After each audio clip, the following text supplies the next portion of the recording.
It's a new year and a new chance for you to make a fresh start with your compliance. For it, we're going to be bringing you a daily tip, strategy, or idea that you can use to improve your program. Here's your host, Tom Fox, the Compliance Evangelist. First, a message from the Compliance Podcast Network sponsor, Ethico. In the intricate world of ethics and compliance, each second is precious, and slow case closures are more than just delays, they're missed opportunities.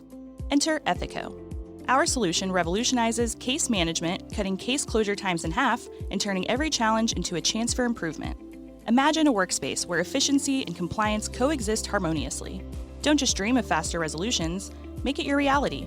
Visit ethico.com/CPN today to book a demo and dive into our exclusive white paper by Tom Fox, 2023, The Year in Compliance. Empower your team with the tools they deserve. Day 26, Chief Compliance Officer, Authority, and Independence. The role of the CCO has grown in stature and prestige over the years.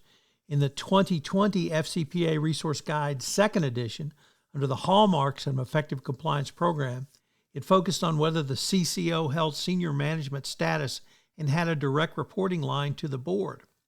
The hallmark significantly expanded in both the 2023 ECCP and the 2023 update of the Corporate Enforcement Policy. In doing so, the DOJ has increased the prestige, authority, and role of the CCO and corporate compliance function. The 2023 ECCP has 5 general areas of inquiry around the CCO and corporate compliance function. Number 1, how does the CCO salary and stature within the organization compare to other senior executives within the company? 2, what is the experience and stature of the CCO within the organization? 3, does the CCO have appropriate training for the role? 3, how much autonomy does the CCO have to report directly to the board of directors? How often does the CCO meet with the board of directors? Are the members of the senior management committee present for these meetings with the board of directors or the audit committee? Number 4, what is your structure? Is compliance run by a designated chief compliance officer or another executive within the company? And does that person have other roles within the company? And number 5, is data in your organization so siloed the CCO does not have access to it? If so, what are you doing about it? In the 2023 update to the Corporate Enforcement Policy, the DOJ said laid out the factors as follows. Number 1, the quality and experience of the CCO, such that they can understand and identify the transactions, activities that pose a risk. Number 2, the authority and independence of the CCO. Number 3, the compensation and promotion of the CCO in view of his or her role, responsibilities, performance, and other appropriate factors. And number 4, the reporting structure of any CCO employed by or contracted by the company. All of these factors are enhanced by the CCO certification requirement announced by Kenneth Polite back in 2022.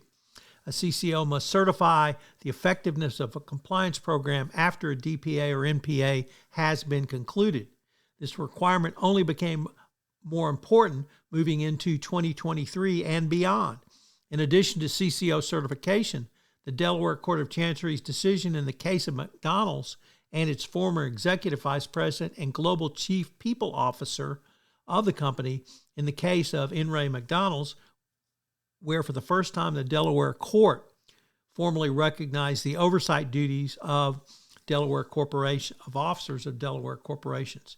In this case, the court found the CCO was number 2 in a corporation. Clearly, the DOJ and now Delaware Court of Appeals are articulating that they expect true compliance professionals who understand the way compliance interacts and support the businesses to be in the CCO chair. The days of a law school-trained CCO who cannot read a spreadsheet are consigned to the dustbin of non-compliant history. But more than simply the compliance profession, companies must compensate and promote compliance professionals within their organization. Simply burying someone in the compliance function of a law department because they cannot cut it will no longer suffice. Once again, for the compliance professional, the Corporate Enforcement Policy and the 2023 ECCP make the importance of a best practices compliance program even more critical. The DOJ is focused more on the role, expertise, and how the compliance function is treated within an organization. Pay your CCO considerably less than your GC, you may now better be able to justify that discrepancy. You better be able to, rather. If you have a legal department budget of $3 million and a compliance budget of $500,000, well, you're already starting behind the eight ball.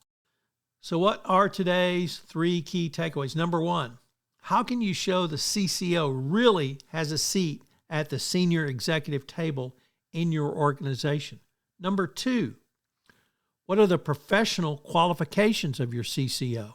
Do they have a law degree? Do they have compliance certification?